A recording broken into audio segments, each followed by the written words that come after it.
வணக்கம் and welcome to We For You. இன்னைக்கு இந்த வீடியோல பிக் பாஸ் சீசன் 9 101வது நாளோட ரிவ்யூ தான் பார்க்க போறோம். அனைவருக்கும் பொங்கல் திருநாள் நல்வாழ்த்துகள். Welcome to great Kirikalan magic show. எபிசோடோட ஸ்டார்டிங்லயே திவ்யாவும் ஆதிரையும் பேசிட்டு இருந்தாங்க. அப்ப ஆதிரை சொல்றாங்க, முன்னாடி விட இப்போ திவாகரை எல்லாரும் ரொம்ப கலாய்க்கிற மாதிரி இருக்கே அப்படின்னு சொன்னா, அதுக்கு திவ்யா எனக்கு அது தப்பாவே தெரியல. ஏன்னா இப்ப வந்ததுக்கு பிறகுதான் அவர் ரொம்ப எக்ஸ்ட்ரீமா போய்கிட்டு இருக்காரு. அன்னைக்கு இந்த பேய் காமெடி பண்ணப்ப கூட பாத்துரா பிரஷர் இருக்க போதுன்னு நான் சொல்லதான் செஞ்சேன், சொல்லாமலாம் இல்ல. ஆனா அங்க டாஸ்க் போய்கிட்டு இருக்கு, மடியில படத்துக்கு வாத்திவியான்னு கேக்குறாரு. அது தப்பு தானே? இதெல்லாம் நான் போன வாரத்துல இருந்தே சொல்லிக்கிட்டு இருக்கேன். இங்க நின்று எழுதிக்கிட்டு இருக்கேன், அப்படின்னு மோந்து பார்த்துட்டு திவ்யா ஸ்மெல்லு சூப்பரா இருக்குன்றாப்ல. இதெல்லாம் தப்பு அப்படின்றாங்க. உள்ள டாஸ்க் போட்டு இருக்கு, திவ்யா மடியில படுத்துக்கவா? What nonsense. ஆனா எனக்கு இதுல என்னமோ அந்த ஆளு இன்னைக்கு தான் இதை புதுசா பண்ற மாதிரியும், திவ்யாவுக்கு இன்னைக்கு தான் அது தெரிஞ்ச மாதிரியும் சொல்லிட்டு இருக்காங்க. இந்த சீசன் ஸ்டார்டிங்ல இருந்தே அந்த ஆள் அப்படிதான் பண்ணிக்கிட்டு இருக்கான். ஆல்ரெடி அரோராக்கிட்டே இதே மாதிரிதான் மோந்து பார்த்துக்கிட்டு இருந்தான். அப்பவே ரெக்கார்டு கொடுக்கறத விட்டுட்டு கமர்தன் சொன்னப்போ இல்ல எங்க எல்லாருக்கும் திவாகர் கிட்ட சேஃபா தான் நாங்க ஃபீல் பண்றோம் அப்படின்னு சொல்லிட்டு இப்ப ஐயோ அம்மான்னா எழுதிட்டு இருக்கும் போது திவ்யா ஸ்மெல் சூப்பரா இருக்கு, அது தப்பு. நெக்ஸ்ட் திவ்யா சொல்றாங்க, அது ஒரு பவுண்டரியை தாண்டும் போதுதான் அதை நான் சொல்றேன், நான் மட்டும் சொல்லல, துஷார் சொல்றான், கலையரசன் சொல்றான் அப்படின்னு சொல்லிட்டு இருக்காங்க. இதை கேட்டுட்டு உடனே திவாகர் வந்துட்டாப்ல. ஆதிரை எங்க பாரு, இப்பதான் இந்த பவுண்டரியை பத்தி எல்லாம் சொல்றாங்க, இதுக்கு முன்னாடி எல்லாம் சொல்லவே இல்லை. இப்ப திடீர்னு உமன் கார்டு எடுக்கிறதுலாம் தப்பு அப்படிங்கிறாப்ல. உடனே திவ்யா, யோ முதல்ல நான் உன்னைய பத்தியே இங்க பேசலையா அப்படின்றாங்க. அவர் மறுபடியும் ஆதிரை கிட்ட பேசிட்டு இருக்காப்ல. இவங்களும் திரும்ப யோ நான் உன்னைய பத்தியே பேசலன்னு சொல்லிட்டு இருக்கேன், மரியாதை கெட்டு போயிரும். நான் அந்த ஆளை பத்தி பேசினா, நான் அந்த ஆளை பத்தி பேசினா ஆதிரை கிட்ட கேட்டுட்டு இருக்காங்க. இவ்வளவு நேரமா அந்த ஆளை பத்தி தான் பேசிக்கிட்டு இருந்தாங்க. ஆனா டக்குன்னு எதுக்கு இவ்வளவு பெரிய பச்சை பொய்ன்னு தான் எனக்கு தெரியல. இவ்வளவு நேரமா அந்த ஆளை பத்தி தான் பேசிக்கிட்டு இருந்தாங்க, இப்ப டக்குன்னு எதுக்கு இந்த பச்சை பொய்? ஒண்ணு தைரியமா ஆமா நான் உன்னை பத்தி தான் பேசினேன், இப்படியே நீ பண்றன்னு கேட்கணும், இல்லையா பின்னாடி புலம்பாமையாவது இருக்கணும். இப்படியே விட்டு தான் இவ்வளவு தூரம் நிக்கிறாப்ல. இப்பயே எதுக்கு இப்படி பண்றாங்கன்னு தெரியல. உன்னை பத்தி பேசவே இல்லைன்னு சொல்லிட்டேன்னா அதுக்கு மேல உனக்கு மரியாதை இருக்காது. அங்க ஆதிரை அவங்ககிட்ட கேட்டுட்டு இருக்காங்க, அவதான் சொல்லிட்டாலனே, அதுக்கப்புறமா அப்படி பண்ணக்கூடாதுல அப்படின்றாங்க. அப்பயுமே திவ்யா வாட்ரு நான் உன்னை உன்னை பத்தி பேசவே இல்லைன்னு சொல்லிட்டேன் அப்படின்னு இருக்காங்க. அதுக்கப்புறமா அந்த ஆளு ஆதிரை கிட்ட தான் பேசிக்கிட்டு இருக்கான். அப்பயுமே திவ்யா யோ நான் உன்னை பத்தி பேசவே இல்லையா, முதல்ல யோ நான் உன்னை பத்தி பேசவே இல்லையான்னு கத்துறாங்க. அந்த ஆளு கேக்குறான், நான் உன்கிட்ட பேசல, நான் ஆதிரை கிட்ட பேசிக்கிட்டு இருக்கேன் அப்படின்னு சொன்னா தள்ளி நில்லு முதல்ல அப்படின்றாங்க. இந்த புத்தி திவ்யாவை விட்டு போகவே போகாது போல் இருக்கு. பேசுறதுக்கு பாயிண்ட் இல்லாம நோஸ் கட் பண்ணி விட்டாங்கன்னா உடனே தள்ளி நில்லு, கையை நீட்டி பேசாத, கத்தாத, என்னத்தையாவது ஒண்ணு பேச வேண்டியது. அங்க திவாகர் நான் ஏன் தள்ளி போகணும், வேணா நீ தள்ளிப்போ அப்படின்றாப்ல. ஆதரவு கேக்குறாங்க, நீங்க ஏன் லிமிட்டை தாண்டி போறீங்க அப்படின்னு கேட்டா அவங்களும் தான் என்ன லிமிட்டை தாண்டி பேசுறாங்க அப்படின்னு சொன்னா உடனே திவ்யா அங்க ஏன் நீ என்ன மடியில படுப்பான்னு கேட்டா அப்படின்றாங்க. இவன் சொல்றாப்ல, அப்ப நீ ஏன் என்னைய பர்மா பொம்மன்னு சொன்ன அப்படின்னு கேட்டா, இப்ப கேள்வி கரெக்டா கேட்டாப்லையா, நீயும் தானே என்ன பேசிருக்க அப்படின்னு பதில் இல்லன்னு உடனே திவ்யா பர்மா பொம்மை அவரை வெறுப்பேத்துறாங்க. அப்ப இதெல்லாம் திமிருல பண்றது தானே, நான் என்ன வேணா பண்ணுவேன் அப்படின்னு. அந்த ஆளு லிமிட்டை தாண்டான் அப்படின்னா இப்ப இவங்க என்ன பண்றாங்க, திவாகர் ஹராஸ்மெண்டா பண்றாரு அப்படின்னா அதை பத்தி கேட்கணும், இல்லையா அதை கண்டிக்கணும். அதை விட்டுட்டு இவங்களும் பதிலுக்கு இப்படி மட்டமா பேசினாங்கன்னா அந்த ஆள் அதை எப்படி எடுத்துப்பான்? அவங்களுமே நம்மள உரிமை எடுத்து இந்த மாதிரி பேசுறாங்கன்னா அப்ப நாமளுமே அவங்க கிட்ட என்ன வேணா பேசலாம்னு தானே எடுத்துப்பான். நெக்ஸ்ட் இவங்க பர்மா பொம்மைன்னு சொன்னதுல அந்த ஆளு கடுப்பாகி போயிட்டு, நீ எல்லாம் டாப்ல வர்றதுக்கு எலிஜிபிளே கிடையாது அப்படின்ட்டான். உடனே வந்துட்டாங்க, வாயு ஓவரா போகுதுன்னு கோபம் வேற படுறாங்க. பர்மா பொம்மைன்னு சொன்னது மட்டும் அவங்களுக்கு ஓவரா தெரியல, ஆனா அந்த பதிலுக்கு நீ இவ்வளவு தூரம் வர்றதுக்கு எலிஜிபிளே இல்லைன்னு சொன்னது மட்டும் எப்படி வாய் ஓவரா தெரியுது? நான் திரும்ப ஒண்ணு சொல்றேன், இந்த இடத்துல நான் திவ்யாவை தப்புன்னு சொல்றேன்றதுக்காக திவாகரை ரொம்ப நல்லவன்னு சொல்றேன்னு அர்த்தம் கிடையாது, சரியா? ஒரு திருடன்னு தெரிஞ்சே வீட்டுக்குள்ள விட்டுட்டு நாளைக்கு அவன் திருடிட்டு போயிட்டான்னு உடனே அவன் திருடிட்டு போயிட்டான்னு குறை சொன்னா எப்படி இருக்கும்? அந்த மாதிரிதான் இவங்க பண்றாங்க. இதெல்லாம் ஸ்டார்டிங்லயே கண்டிச்சிருக்கணும். எல்லா ஸ்பேஸையும் இவங்களே கொடுத்துட்டு இவங்களும் அந்த ஆளை ரொம்ப மட்டமா பேசுறது, ரொம்ப மட்டமா கிண்டல் பண்றதெல்லாம் பண்ணிட்டு அவன் பண்ணும்போது மட்டும் இப்ப இப்படி சொன்னா எப்படி? இதுல வேற அவங்களுக்கு டாப்ல வர்றதுக்கு எலிஜிபிள் இல்லன்னு சொன்ன உடனே எல்லாரும் வந்துட்டாங்க. அந்த 70 நாள் வர்றதுக்கு தகுதி இல்லைன்னு நீ சொல்லவே கூடாது, அது தப்பு அப்படின்னு வந்துட்டாங்க. எல்லாரும் இங்க திவாகர் தான் கேட்கறாங்க, அங்க அந்த ஆளு கத்துறாப்ல. அப்ப அவங்க மட்டும் என்ன சொல்றாங்க, அது தப்பு இல்லையா அப்படின்னு. அங்க எல்லாருமே அவங்களுக்கு தான் பிடிக்கலன்னா நீங்க ஏன் பேசுறீங்க அப்படின்னு கேட்கறாங்க. அந்த ஆளுமே பதிலுக்கு எனக்கு தான் பிடிக்கல, என்ன ஏன் பேசுறாங்க அப்படின்றான். உடனே திவ்யா வந்துட்டாங்க. என்ன என்ன என்ன ஓவரா பேசிக்கிட்டு இருக்க, என்னடா அப்படின்னு கத்திக்கிட்டு எகிரிக்கிட்டு வர்றாங்க. இதுல பதிலுக்கு இந்த ஆளும் கத்த, உடனே எல்லாரும் திவாகரை பிடிக்கிறாங்க. என்ன கத்துற, என்ன கைய தூக்குற அப்படின்னு. அந்த ஆளு கேக்குறாப்ல, எனக்கு தான் பிடிக்கல, அப்ப என்னைய மட்டும் பர்மா பொம்மன் இஷ்டத்துக்கு பேசுறாங்களே அது மட்டும் தப்பு இல்லையான்னு கேக்குறாரு. இது நியாயமான கேள்வி தானங்க அந்த ஆளு கேக்குறது. திவ்யா இப்பயுமே வந்து அரகண்டா கத்துறாங்களே தவிர அவங்க பேசுறதுல பாயிண்டே இல்லையே, எந்த ஒரு கேள்வியுமே கேட்கவே இல்லையா. அவங்க அங்க மத்தவங்க எல்லாரும் தான் வந்து கேள்வி கேட்டுட்டு இருக்காங்க, பிடிக்கலன்னு சொன்னதுக்கு அப்புறமே ஏன் பண்ற அப்படின்னு. ஆனா திவ்யா அந்த கேள்வியை கேட்கவே மாட்டாங்க. அவரை மார்க் பண்றது, அவரை திட்டுறது, இப்படி மட்டும் தான் பேசிட்டு இருக்காங்க. ஏன்னா அவர் திருப்பி கேள்வி கேட்டாருன்னா இவங்கிட்ட பதில் இல்ல. ஏன்னா அவங்களுமே வந்து உருவ கேள்வி பண்ணிருக்காங்களே பர்மா பொம்மன் எல்லாம். இதுல வேற ரம்யா வந்து சொல்றாங்க, ஃபைனல்ஸ் கிட்ட வருது, இப்ப எதுக்கு இதெல்லாம் விட்டுரு அப்படின்னு சொன்னா, ஃபைனல் கிட்ட வருதுன்னா என்ன வேணா பேசுவானான்னு கேக்குறாங்க. நல்ல கேள்விதான். ஆனா இதெல்லாம் ஏன் இப்ப திடீர்னு வந்து சொல்றாங்க? ஏன்னா நேத்திக்கு காலையில கூட இவங்க பெட்ரூம்ல மேக்கப் போட்டுட்டு இருக்காங்க. அப்பயுமே இந்த ஆளு பக்கத்துல வந்து நின்னுகிட்டு லவ் பண்றேன், ரொமான்ஸ் பண்றேன்னு கண்டதையும் பண்ணிக்கிட்டு தான் இருந்தான். அப்பெல்லாம் அவரை கிண்டல் பண்ணி சிரிச்சுக்கிட்டு தான் இருந்தாங்க. அந்த ஆளு ஒரு பொம்பளை பொறுக்கித்தனத்தை தான் ஸ்டார்டிங்ல இருந்தே பண்ணிக்கிட்டு இருக்காப்ல, அது உண்மைதான். ஆனா அதெல்லாம் தெரிஞ்சே அந்த ஆளு பண்றதெல்லாம் இவங்களோட ஃபன்னுக்காக யூஸ் பண்ணிக்கிட்டு இப்ப திடீர்னு வந்து இது லிமிட்டை தாண்டுதுன்னு சொல்றது எப்படி? அதை சொன்னா கூட ஓகே, ஒரு லிமிட்டை தாண்டுதுன்ற பட்சத்துல கண்டிப்பா அவங்க பிடிக்கலன்னா சொல்லலாம். ஆனா அதை எப்படி சொல்லணும்? நேரடியா சொல்லணும், ஆமா இது தப்பு, இதை நிப்பாட்டு அப்படின்னு. அதை விட்டுட்டு இவங்களும் பதிலுக்கு மார்க் பண்றது, பதிலுக்கு அந்த ஆள மரியாதை இல்லாம பேசிக்கிட்டு இப்படி எல்லாம் எதுக்கு அதை வேற பக்கமா அதை டைவர்ட் பண்ணணும்? நேரடியா நீ இதை தாண்டா பண்றன்னு அந்த ஆள அங்கேயே நிப்பாட்டி நிக்க வச்சு கேள்வி கேட்கணும். ஃபைனலா திவாகரே சரி இனிமே நானும் அவங்கள பத்தி எதுவும் பேச மாட்டேன், அவங்களும் என்னை பத்தி எதுவுமே பேசக்கூடாது அப்படின்ட்டாப்ல. அப்பயுமே திவ்யா வந்து ஒரு பக்கம் கத்திக்கிட்டு இருக்காங்க, இன்னொரு பக்கம் பிரவீன் வேற கத்துறாப்ல. அவங்க உங்ககிட்ட பிடிக்கலன்னு சொல்லிட்டாங்களா, அதை அவங்க எப்படி சொன்னாங்க, பொறுமையா சொன்னாங்களா அப்படின்னு சொன்னா, டேய் மனசாட்சியோட பேசுறா, மனச்சாட்சியோட பேசுறான்னு கத்துறாப்ல. ஆதரையும் வந்து அண்ணே உனக்கு பிடிக்கலன்னு சொல்லி நீ இப்பதானே சொன்ன அப்படின்னு சொல்லிட்டு இருக்காங்க. இந்த பக்கம் இவரு பிரவீன் ஒரு பக்கம் கத்திக்கிட்டு இருக்காரு. அங்க எவன் என்ன பேசுறானே புரியல. ஒரு ஹராஸ்மெண்ட், ஒரு பொண்ணுங்க விஷயத்துல ரொம்ப ஒருத்தன் இதா பண்ணிட்டு இருக்காங்கன்னா அதை தெளிவா நிக்க வச்சு அவனை கேள்வி கேட்கறத விட்டுட்டு ஆளாளுக்கு இப்படி கத்திக்கிட்டு இருந்தா அது என்னன்னு ஒரு முடிவுக்கு வரும். எல்லாரும் நானும் வந்து நியாயம் கேட்கிறேன்னு வந்து கத்திட்டு இருக்காங்க. நெக்ஸ்ட் பார்த்தா திவ்யா அந்த பக்கமா உட்காந்துக்கிட்டு எவ்வளவு அசிங்கமா பேசினாரு, நான் அதெல்லாம் எவ்வளவு ஸ்போர்ட்டிவா எடுத்துக்கிட்டேன் அப்படின்னு கேக்குறாங்க. இது என்ன இதுன்னு இவங்க சொல்றாங்கன்னு எனக்கு புரியல. ஒருத்தன் அசிங்கமா பேசுறத இவங்களை யாரு ஸ்போர்ட்டிவா எடுத்துக்க சொன்னது? அப்படி எடுத்துக்கிட்டதோட விளைவு தான் இங்க வரைக்கும் வந்து நிக்குது. மடியில படுத்துக்கவான்னு. இன்னும் போச்சுன்னா நாளைக்கு வந்து வா ஓடி போகலாம், இல்ல புள்ள பத்துக்கலாம்னு கூட கேட்பாப்ல. ஏன்னா ஆல்ரெடி எல்லார்கிட்டயுமே போய் பேசாம நீ என்னையவே கல்யாணம் பண்ணிக்கலாம்னு வியானா, பார்வதி, திவ்யான்னு எல்லார்கிட்டையும் கேட்டாப்ல. அந்த ஆளு இவ்வளவு தூரம் வந்ததுக்கே இவங்க எல்லாருமே தான் காரணம். அரோராவை மோந்து பார்த்தப்பவே ஒண்ணு செருப்பால அடிச்சிருக்கணும், இல்லையா வீக்கெண்ட்ல கூட்டு போய் ரெட் கார்டு வாங்கி கொடுத்துருக்கணும். இப்ப வந்துகிட்டு நான் அவ்வளவு அசிங்கமா பண்ணதெல்லாம் ஸ்போர்ட்டிவா எடுத்துக்கிட்டேன்ல அப்படின்னு சொல்றதெல்லாம் இதெல்லாம் ஸ்போர்ட்டிவா எடுத்துக்கிற விஷயமா? ஃபைனலா சபரி வந்து இங்க பாரு, ஃபைனல் முடிகிற வரைக்கும் நீ அவங்க கிட்ட எதுவும் பேசாத, அவங்களும் உங்ககிட்ட எதுவும் பேச மாட்டாங்க சரியான்னு சொல்லி முடிச்சுட்டாப்ல. இதுல எத்தனை பேருக்கு நான் திவ்யா மேல வன்மத்தை கொட்டின மாதிரி தெரிஞ்சிருக்கும்னு எனக்கு தெரியல. ஆனா நான் சரியா தான் பேசியிருக்கேன்னு நினைக்கிறேன். அட்லீஸ்ட் நீங்களாச்சும் உங்ககிட்ட யாராவது இப்படி ஒருத்த வந்து பண்றான்னா தயவு செஞ்சு ஸ்டார்டிங்லயே அதை கட் பண்ணிருங்க.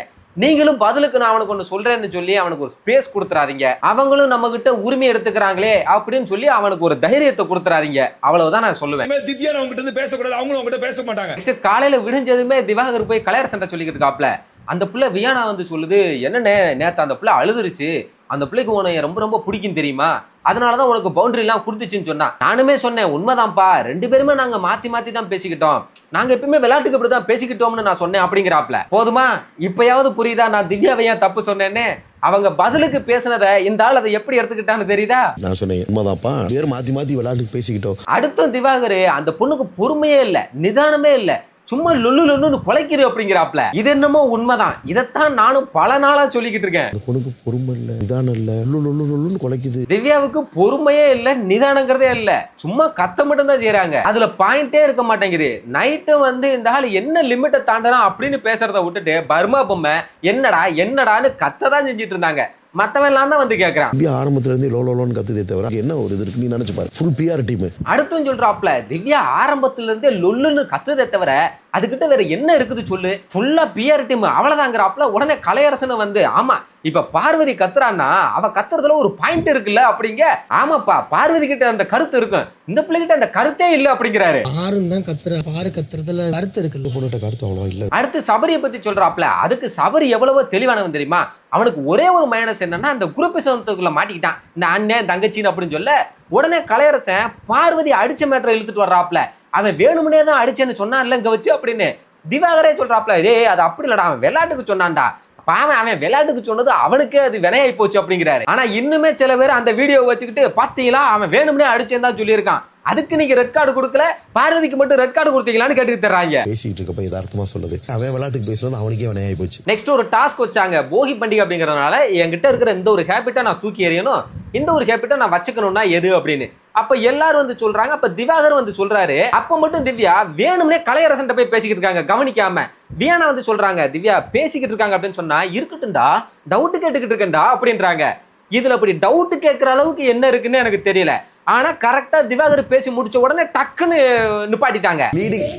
ஓகேடா, ஹேவ் அ டவுட். நான் எடுத்துக்கிட்டேன், தேங்க்யூ. எனக்கு என்னன்னா அதுக்கப்புறமும் மத்தவங்க எல்லாம் வந்து பேசுறாங்க, எல்லாரும் கவனிச்சிட்டு இருக்காங்க. திவ்யா மட்டும் ஏதோ வெறுப்புல வேண்டா வெறுப்புக்கு இருக்கிற மாதிரி தூங்குற மாதிரி உக்காந்துக்கிட்டு இருக்காங்க. ஆனா அங்க இருக்கிற மத்த எல்லாருமே என்ன பேசுறாங்கன்னு கவனிச்சுட்டு தான் இருக்காங்க. திவ்யா இப்படி பண்றது இப்ப மட்டும் இல்ல, நீங்க லிவிங் ஏரியாவோட வீடியோ எங்க வேணா எடுத்து பாருங்க, அங்க திவ்யா இப்படிதான் உக்காந்துக்கிட்டு இருப்பாங்க. இனிய போகி நல்வாழ்த்துக்கள் மக்களே. இப்ப இதுவே திவ்யா வந்து பேசும்போது எல்லாரும் இப்படி இப்படி உட்காந்துக்கிட்டு இருந்தாங்கன்னா அவங்களுக்கு எப்படி இருக்கும்? அது என்ன எப்பயுமே தன்னை பத்தின சிந்தனை மட்டும்னே தெரியல. திவ்யா ஒரு செல்ஃப் சென்ட்ரிக் பர்சன் தான், ஈகோ சென்ட்ரிக் மேனியாக்கு இதெல்லாம் சொன்னது வந்து உண்மைதான். தனக்கு மட்டும்தான் உணர்வுகள் இருக்கு, மத்தவங்களுக்கு எல்லாம் எப்படி இருக்கும் அப்படிங்கறத பத்தி அவங்களுக்கு எந்த கவலையுமே இல்ல. அடுத்ததா திவ்யா வந்து பேச வராங்க, அப்ப மட்டும் எனர்ஜியா வர்றாங்க. என்ன கேட்டா திவ்யா கொளுத்த வேண்டிய முதல் விஷயம் தான் ரொம்ப சரியானவங்கன்னு நம்புறதுதான். யார் வந்து அது இல்ல இது இல்லன்னு சொன்னாலும் as usual நான் எப்படி இருக்கணும் அதை அப்படியே கண்டினியூ பண்ணி கொண்டுட்டு போகணும். நெக்ஸ்ட் இது முடிஞ்சதுமே பார்த்தா முந்தானேத்து போன சாண்ட்ராவை இன்னைக்கு மறுபடியும் உள்ள விட்டாங்க. எதுக்கு விட்டாங்கன்னே தெரியல. வீடு இங்க பாசிட்டிவா போய்கிட்டு இருக்கு, அதை கொஞ்சம் கெடுத்து விடுமேன்னு விட்டாங்களான்னு தெரியல. இதுல வந்த உடனே ஒரு கிரிஞ்சு பண்ணி சாவ அடிச்சுட்டாங்க. முட்டி போட்டு அவங்க புருஷனுக்கு ரோஸ் கொடுத்து ப்ரொபோஸ் பண்றது, உன்னைய பத்தி நான் புரிஞ்சுக்கிட்டேன், நீ எல்லாம் வாழ முடியாதுன்னு அழுகிறதுன்னு, அதெல்லாம் பார்க்கும் போதே தெரியுது சும்மா கண்டென்ட்டுக்காக பண்ணணும்னு பண்றாங்கன்னு. இதுல வேற அவங்களே சொல்றாங்க நீ தூக்கு அப்படின்னு. ஏன்னா இப்ப தூக்குனாதான் கரெக்டா இருக்கும், அதை வச்சு ரீல்ஸ் போடலாம்னு பார்த்தாங்க போல. எப்ப தூக்கணும் எப்ப மயங்கணும் எல்லாம் அவங்களுக்கு தெரியுது. அடுத்ததா இதை முடிச்சதுமே நேரா வியானா கிட்ட போயிட்டாங்க. எனக்கு உன் மேல செம வருத்தம், பட் இட்ஸ் ஃபைன், நீ சொன்னதெல்லாம் நான் பார்க்கல, ஆனா கேட்டேன், ஆனா அது எல்லாமே பொய், எனக்கு எதுவுமே சொல்றதுக்கு இல்ல, நான் கமருதனுக்கு சொன்னதான். ஒருத்தவங்க ஒண்ணு சொல்றாங்க அப்படின்னா அது அவங்களுக்கு தான் பிரச்சனை, எனக்கு இல்ல அப்படின்றாங்க. ஆனா இப்ப நடிப்பு அறைக்கு சொல்றது அவங்களுக்கும் பொருந்தும் தானே.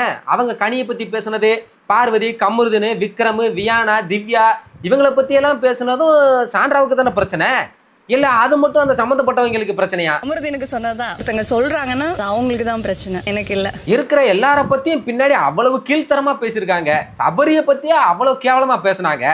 அதெல்லாம் இவங்களுக்கு பிரச்சனையா இருக்காது. ஆனா இவங்களை பத்தி மத்தவங்க சொல்லிட்டா மட்டும் அது அவங்களுக்கே தான் சேரும், எனக்கெல்லாம் சேராதுன்னு வாங்கலாம். வந்த உடனே நடிப்பு அறைக்கு நெகட்டிவிட்டி அள்ளி தெளிக்க ஆரம்பிச்சிட்டாங்க பாத்தீங்களா. ரம்யா பார்த்தது தப்பு, நான் அந்த வார்த்தை சொல்லவே இல்லை. அடுத்ததா இங்க முடிச்சுட்டு நேரா ரம்யா கிட்ட போயிட்டாங்க. நீ சொன்னது தப்பு, நான் அப்படி ஒரு வார்த்தையை சொல்லவே இல்லைன்னு சொல்லி ஆரம்பிச்சிட்டாங்க. ரம்யா நான் பார்த்தேன், என்கிட்ட வீடியோ இருக்கு, நான் உனக்கு காட்டுறேன் அப்படின்னு சொன்னாலுமே இல்ல நான் ஃபுல் லைவை பார்த்துட்டு வந்திருக்கேன், நான் அப்படி சொல்லவே இல்லைன்றாங்க. இல்லம்மா இன்டர்வியூல நான் காட்டினாங்க, வீடியோவை நான் சேவ் பண்ணி வச்சிருக்கேன், நீ வெளியே வேணா உனக்கு காட்டுறேன் அப்படின்னு சொன்னாலுமே கிடையவே கிடையாது, நான் என் குழந்தைங்க மேல சத்தியம் பண்ணி சொல்றேன், நான் அப்படி சொல்லவே இல்லை அப்படின்றாங்க. நான் வெளியில போய் உனக்கு காட்டுறேன், I promise on my kids, நான் அந்த மாதிரி எந்த வேர்ட்ஸ். அது எப்படி ஒரு குழந்தைங்க மேல வந்து சத்தியம் பண்றதெல்லாம் அவ்வளவு ஈஸியா, எதுக்கு எடுத்தாலும் என் கிட்ஸ் மேல ப்ராமிஸ், கிட்ஸ் மேல ப்ராமிஸ்னு ஏதோ தக்காளி சட்னி மாதிரி தொட்டுக்கிறாங்கன்னு தெரியல. கிட்ஸ் மேல அவ்வளவு பாசமா பொசசிவா இருக்கிற யாராச்சும் இப்படி எதுக்கு எடுத்தாலும் குழந்தைங்க மேல எல்லாம் சத்தியம் பண்ணுவாங்களா? தன்னை நல்லவங்களா காட்டிக்கிறதுக்காகவே குழந்தை புருஷன் எல்லாரையும் யூஸ் பண்ணிக்கிட்டே இருக்காங்க. என்னால வந்து ரம்யாவை நம்ப முடியாது, என்ன போய் போட்டு கொடுப்பான்றது தெரியாது. கடைசி வரைக்குமே என்ன சொன்னாலும் இல்ல நான் அப்படி சொல்லவே இல்லைன்னு தான் தலைகீழ நின்று அடிச்சு பேசிக்கிட்டு இருந்தாங்க. ஆனா சாண்ட்ரா அப்படி எல்லாம் சொல்லக்கூடிய ஆளுதான், எல்லார பத்தியுமே பின்னாடி அவ்வளவு கேவலமா பேசியிருக்காங்க தான். ஆனா எந்த தைரியத்துல இப்படி சொன்னாங்கன்னு தெரியல. I promise on my kids, நான் அந்த மாதிரி எந்த வேர்ட்ஸ். என்ன போய் போட்டு கொடுப்பான்றது தெரியாது. அது சாண்ட்ரா போனதுமே ரம்யா புலம்புறாங்க, என்கிட்ட வீடியோ இருக்குன்னு சொல்லிக்கிட்டு இருக்கேன், அவ குழந்தைங்க மேல எல்லாம் சத்தியம் பண்ணிக்கிட்டு இருக்கா அப்படின்றாங்க. இங்க இவர் அமித் வேற புலம்புறாரு, எனக்கும் தான் உள்ள கேட்கறதுக்கு அவ்வளவு இருக்கு, ஆனா நான் கேட்க மாட்டேன் அப்படிங்கிறாரு. சபரி வந்து எதுக்குடா சரி காயாவது சொல்லிட்டு போயிரு அப்படின்னு சொன்னா, டேய் என்னைய பத்தி என்னெல்லாம் சொல்லியிருக்காங்க தெரியுமா, நானா போய் பேசினேன், அவனாதான் வந்து பேசினான்னு சொல்லியிருக்கா தெரியுமா, ஆனா அது எனக்கு எப்படி இருந்துச்சு தெரியுமா அப்படிங்கிறாரு. ஒரு ஹாய் சொல்லிட்டு போயிடாது. என்ன சொன்னாங்க தெரியுமா என்ன பத்தி? எல்லாம் சரிதான், சாண்ட்ராவுக்கு தான் நன்றி உணர்வுங்கிறது அறவே கிடையாது. அவங்க அப்படி இருந்த டைம்ல ஒட்டுமொத்த வீடுமே யாருமே வரல.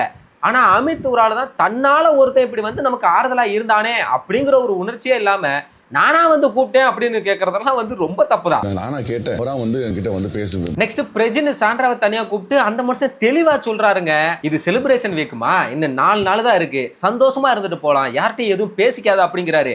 அப்பயுமே வந்து நான் எதுவுமே பேசல வியானா கிட்ட, அவன் நீ பேசுனது வந்து கமருதீனுக்கு சொன்னதுதான் உனக்குமே அப்படின்னு தான் நான் சொன்னேன், ரம்யா கிட்ட எல்லாம் நான் பேசவே இல்லை அப்படின்னு பச்சையா போய் சொல்றாங்க. இப்படி சொல்றவங்க கிட்ட எல்லாம் அடுத்து நம்ம என்ன சொல்ல முடியும் சொல்லுங்க? வந்து ஏதோ பேசியிருக்காங்க, நான் அதுதான் வியானா கிட்ட சொன்னேன், ரம்யா கிட்ட நான் பேசவே இல்லை. அப்புறமா புருஷகிட்ட வா போய் தனியா பேசுற கூட்டிட்டு போய் பேசி முடிச்சுட்டு அப்புறமா அமித்தை பார்த்தது ஓடி வர்றாங்க. ஏனோ இப்பதான் பாக்குறேன்னு கட்டி பிடிக்க வந்தாங்க. வரங்க சாண்ட்ரான்னு தடுக்கிறாரு, கட்டி பிடிச்சிட்டாங்க.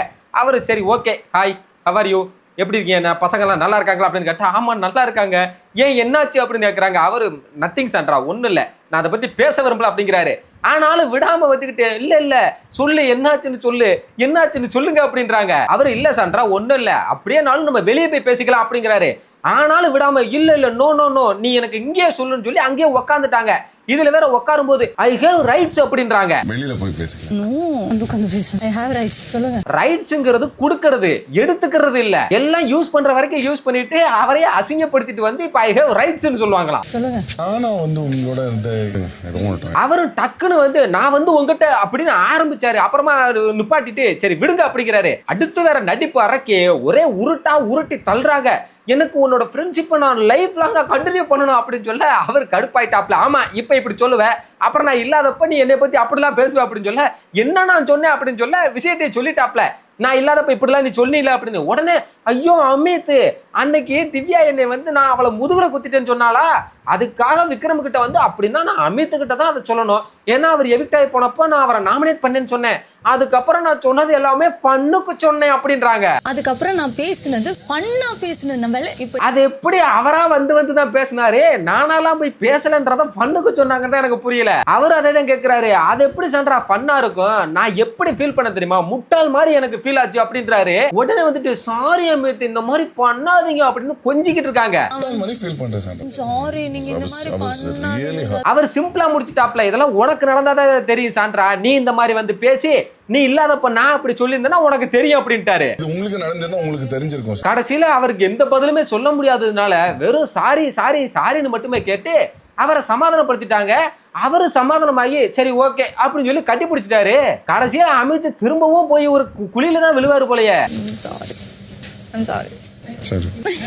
நெக்ஸ்ட் கொஞ்ச நேரத்திலே வினோத் வந்தாப்ல. வந்ததுமே அமித் அவரை தூக்கி வச்சு சுத்தி அப்புறம் எல்லாருமே கட்டி பிடிச்சதுக்கு அப்புறமா அல்வா கொடுத்தனே அது எப்படி இருந்துச்சு அப்படிங்கிறாப்ல. உடனே கனி வந்து சொல்றாங்க, ஆமாங்க உண்மையிலேயே அல்வா கொடுக்கறது என்றெல்லாம் நான் கேள்விப்பட்டிருக்கேன், ஆனா கண்ணுக்கு எதிராக அதை பண்ணது நீங்க தான் அப்படின்றாங்க. இது என்னமோ உண்மைதான். எனக்கு தெரிஞ்ச அந்த டயலாக ரியல் லைஃப்ல செஞ்சு காட்டுனது வினோத் தான். அதுக்கப்புறமா உள்ள போனதுமே வெளியில அவருக்கு கிடைச்ச வரவேற்பை பத்தி எல்லாம் பேசிக்கிட்டு இருந்தாப்ல. ரொம்ப மன திருப்தியோட நான் வந்திருக்கேன், இதுக்கு மேல வேற என்ன வேணும் அப்படின்னு இருக்காரு. இந்த பக்கம் பார்த்தா அரோரா அழுகிய போட்டுக்கிட்டு இருக்காங்க. எல்லாருமே வினோத் நான் தான் பெட்டி எடுக்க வச்சேன்னு சொல்றாங்க அப்படின்னு. இதுக்காகத்தான் வீக்கெண்ட்ல அரோராவுக்காக ஒரு குறும்படம் போட்டு விளக்கத்தை கொடுத்தாங்க. இதுக்கு மேலேயும் இப்ப எதுக்காக அழுகுறாங்கன்னு தான் தெரியல.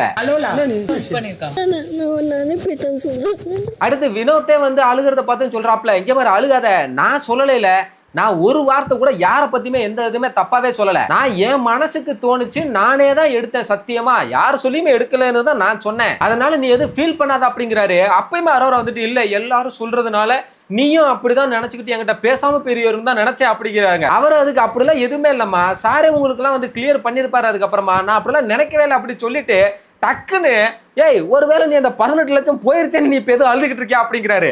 எல்லாரும் ஆமா அவ அதுக்கு தான் அழுகுறா, நேத்துக்கு நைட்டு கூட புலம்பிட்டு இருந்தா அப்படின்றாங்க. ஒருவேளை 18 லட்சம் போச்சு அழுகுறியா. நெக்ஸ்ட் எல்லாரையுமே லிவிங் ஏரியால உட்கார வச்சு சீசனோட எண்ட்ல எப்பயும் ஒரு குறும்படம் போடுவாங்கல்ல, அந்த மாதிரி போட்டாங்க. நட்பை பத்தி போட்டாங்க.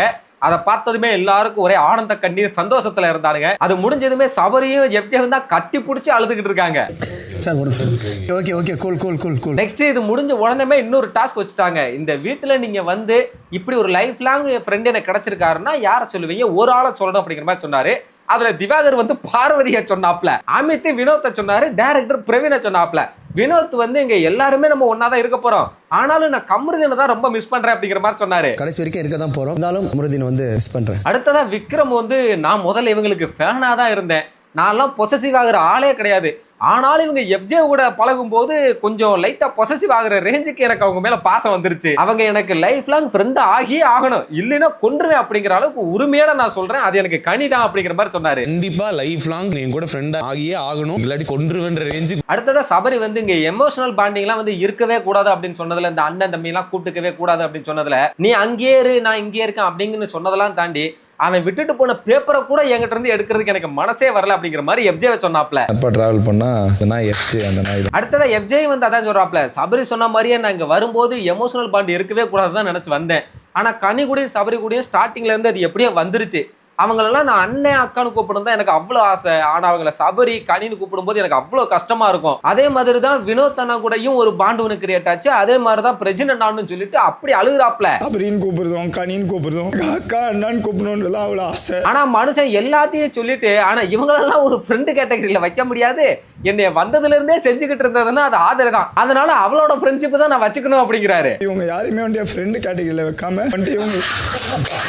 அடுத்ததா சாண்ட்ரா வந்து, எனக்கு இங்க நிறைய நல்ல ஃப்ரெண்ட் எல்லாம் கிடைச்சிருக்கு அப்படின்றாங்க, ஆனா கிடைச்ச எந்த ஃப்ரெண்ட்ஸுக்குமே அவங்க உண்மையா இருந்ததே இல்லைங்கிறத மட்டும் பாவம் சொல்ல மறந்துட்டாங்க. இதுல ஃபர்ஸ்ட் திவ்யாவை தான் சொன்னாங்க, அவங்க எப்பயும் போலதான் எதையோ பறி கொடுத்த மாதிரி தான் அங்க உட்காந்துக்கிட்டு இருந்தாங்க அப்பவும். அடுத்ததா அமித்த சொல்லிட்டு போனாங்க, நிறைய நல்ல ஃப்ரெண்ட்ஷிப்ஸ் எனக்கு கிடைச்சது. அடுத்ததா திவ்யா வந்தாங்க, வந்ததுமே அழுதுகிட்டு தான் பேசவே ஆரம்பிச்சாங்க. நீங்க ஒவ்வொருத்தரும் இங்க வந்து பேசுறத பார்க்கும் போதெல்லாம் எனக்கு ரொம்ப பொறாமையா இருந்துச்சு.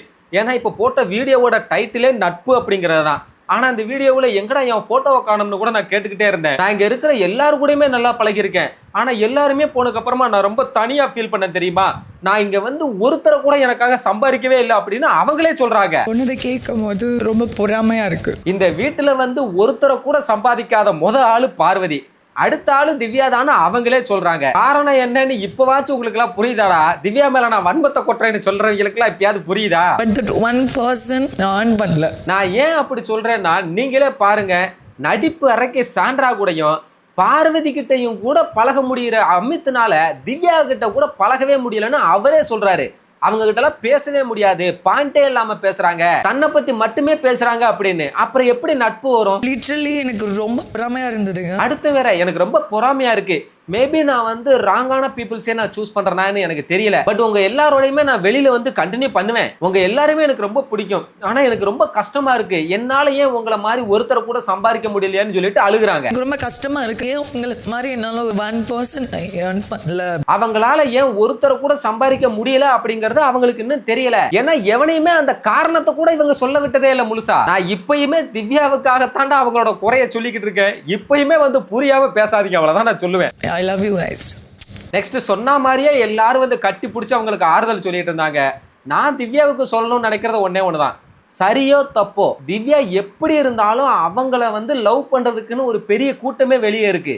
அவங்கள நினைச்சாலே அவங்களுக்கு போதும். ஏன்னா நான் எப்படி இருக்கணும், நான் இப்படிதான் இருப்பேன் அப்படின்னு நினைக்கிற கேரக்டர் திவ்யா. சோ அவங்க இதை பத்திலாம் ஃபீல் பண்ணி அங்க ஒண்ணும் நடக்க போறது இல்ல. வெளியில திவ்யா என்ன பண்ணாலும் எப்படி பேசினாலும் அவங்கள லவ் பண்றதுக்குன்னு ஒருத்தங்க இருக்காங்க. கண்டிப்பா அதுல பிஆர் டீம் மட்டுமே கிடையாது, ரியல் ஆடியன்ஸ் இருக்கதான் செய்றாங்க. அது இல்லாமலாம் இருக்கவே இருக்காது. நான் எப்படி உன் பேரை சொல்ல மாட்டேன்னு. நெக்ஸ்ட் இது முடிஞ்சதுமே பிரஜின் வந்தாப்ல, வந்துட்டு நான் உன் பேரை சொல்ல மாட்டேன்னு நீ எப்படி நினைச்ச, நம்மளாம் ஒன்னா உள்ள வந்தோம், ஒரே கப்புல காஃபி குடிச்சோம், ஒரே தட்டுல சாப்பிட்டோம், இந்த வீடு ஒண்ணு பண்ணும், அது கேமு, உனக்கும் அவளுக்கும் ஒரு கருத்து வேறுபாடு இருக்கு, நான் உள்ள வந்தேன், அதை கிளியர் பண்ணேன், எனக்கு நீ லைஃப் லாங் என் கூட இருக்கணும், இருந்தே ஆகணும் அப்படிங்கிறாரு. அவளுக்கு கருத்து வேறுபாடு இருக்கு, நான் உள்ள வந்தேன், நான் கிளியர் பண்ணேன். இவர் எப்போ எதை கிளியர் பண்ணாருன்னு எனக்கு தெரியல, நான் பார்க்கவே இல்லையங்க. ஒருவேளை லைவ்ல எதுவும் பண்ணாரா? யாராவது பார்த்திருந்தீங்கன்னா கொஞ்சம் சொல்லுங்களேன். சத்தியமா லைஃப் லாங் நீ கூட கண்டிப்பா இருக்கணும், இருந்தே ஆகணும். அடுத்ததா வேற அவரே வந்து திவ்யாவை வான்னு சொல்லி முன்னாடி கூட்டிட்டு போறாரு. உடனே சாண்ட்ராவை எந்திரிச்சு போய் அவங்கள கட்டி பிடிக்கிறாங்க. இவர் உடனே இங்க பாரு, எப்பயுமே உனக்கு அப்புறம் தான் எனக்கு சாண்ட்ராவே அப்படிங்கிறாரு. இதெல்லாம் ஓவர் பிட்டா தெரியல. ஆல்வேஸ் திவ்யா தான். அதுக்கப்புறம் தான் அவ தெரியும்ல. டேய் எனக்கு புரியலடா சத்தியமா. ஒரு பொண்ணோட கேரக்டரை தப்பா பேசிட்டு அதுக்கு ஒரு க்ளோஷர் கொடுக்காம அப்படி இல்ல அப்படின்னு சொல்லாம நாங்கெல்லாம் ஒன்னா சேர்ந்துட்டோம்னு காட்டிக்கிறது எப்படி சரி? நான் இப்பயுமே இதை திவ்யாவுக்கு பண்ற ஒரு துரோகமா தான் பாக்குறேன். ஏமாத்துறாங்க. திவ்யா கொஞ்சம் உஷாரா இருக்கணும். கோகோ போடி. நெக்ஸ்ட் இந்த டாஸ்க் எல்லாம் முடிஞ்சதுமே திவ்யா வந்து விக்ரம் கிட்ட தனியா பேசிட்டு இருக்கும்போது சொல்றாங்க, என்னதான் இது கேமு காசு கீசு இப்படி எல்லாம் இருந்தாலுமே இந்த பாண்டுங்கிறது வந்து ஒரு டிஃப்ரெண்ட். அதெல்லாம் வந்து இதுக்குள்ள இன்க்ளூடே ஆகாது. எல்லாருமே கேமுக்காக தான் வந்திருக்கோம். ஆனாலும் இங்க ஒரு பாண்டு கிரியேட் ஆகும். நம்ம ஒரே ஒருத்தர் தான் சூஸ் பண்ணுவோம் இல்லையா இவங்க ஃப்ரெண்டு அப்படின்னு. அது அமையணும்ல அப்படின்னு சொல்லிட்டு அடுத்ததா அவங்களே சொல்லிட்டாங்க, இப்ப வந்து கட்டி பிடிச்சது கூட அதுல வந்து எனக்கு ஒரு ஜென்யூனிட்டியே இல்ல அப்படின்ட்டாங்க. இப்போ வந்து கட்டி பிடிச்சது கூட ஐ ஃபீல் லைக் எனக்கு அது ஜென்யூனாவே. வெளியே போய் பார்த்துட்டாவது வந்து நான் ஹர்ட் ஆயிருக்கேன்னு தெரிஞ்சதுக்கு அப்புறமா இதனாலதான் நடந்துச்சு அப்படின்னு என்கிட்ட ஏதாவது பேசியிருக்கலாம். அப்படின்னாவது எனக்கு சரி ஓகே அப்படின்னாவது இருந்திருக்கும் அப்படின்றாங்க. அப்ப நான் சொன்னது சரிதான் பாத்தீங்களா? விஷயத்தை கிளியர் பண்ணாம நாங்க வந்து சேர்ந்துட்டோம் ஒன்னாகிட்டோம்னு காட்டிக்கிறது சரியில்லை அப்படின்னு கரெக்டா அதே தான் திவ்யாவும் சொல்றாங்க. அவங்களுமே அதே தான் ஃபீல் பண்ணியிருக்காங்க. நிஜமாவே ஹர்ட் ஆயிருக்கேன்னு தெரிஞ்சது வந்தோடனே கிட்ட பேசியிருக்கோம். ஆனா பிரஜினுக்கும் சாண்ட்ராவுக்கும் அதை பத்தி பேசினா அவங்களுக்கு அவமானம். அதனால அதை அப்படியே இது பண்ணிட்டு அப்படியே மூடி மறைச்சு நம்ம ஒன்னா சேர்ந்துட்டங்க மாதிரி பேச்ச பார்க்க ட்ரை பண்றாங்க போல. அதனாலதான் இந்த விஷயம் அப்படி நடந்துச்சு. வந்த உடனே சால்வ் பண்ணிருந்தா கூட ஃபீல் லைக் ஓகே. அவ்வளவுதான் மக்களே, இதோட இன்னைக்கு எபிசோட முடிஞ்சு போச்சு. இன்னைக்கு எபிசோடு எப்படி இருந்தது அப்படின்றத மறக்காம கமெண்ட் செக்ஷன்ல சொல்லுங்க. இந்த வீடியோ உங்களுக்கு பிடிச்சிருந்தா வீடியோ லைக் பண்ணுங்க, ஷேர் பண்ணுங்க, கமெண்ட் பண்ணுங்க, மறக்காம சேனலுக்கு சப்ஸ்கிரைப் பண்ணுங்க. நான் நாளைக்கு வந்து உங்களை மீட் பண்றேன். அது வரைக்கும் டாடா.